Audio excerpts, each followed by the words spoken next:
Noong unang panahon, mayroong dalawang matalik na magkaibigan. Sila ay sina Pagong at Unggoy. Sa isang nakakabagot na araw, ay nakita ni Unggoy si Pagong na lumalakad. "Hoy, saan ang punta mo?" "Maglilibot lang.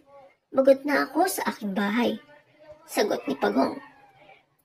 Doon ay napagdesisyonan ni Unggoy na sumama kay Pagong. Naglakad sila at naglakad, hanggang sa sila ay nakapulot ng isang punong saging na nakaharang sa daan. Nag-isip sila kung ano ang gagawin sa halaman. "Mabuti pa kaya hatiin natin ito at itanim natin.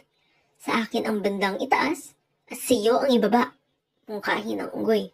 Pinili niya ang itaas dahil doon lumalabas ang saging. Tatawa-tawa siyang umuwi. Pumayag ang Pagong. Pag-uwi nila sa kanilang bahay, agad nilang itinanim ang kanilang parte.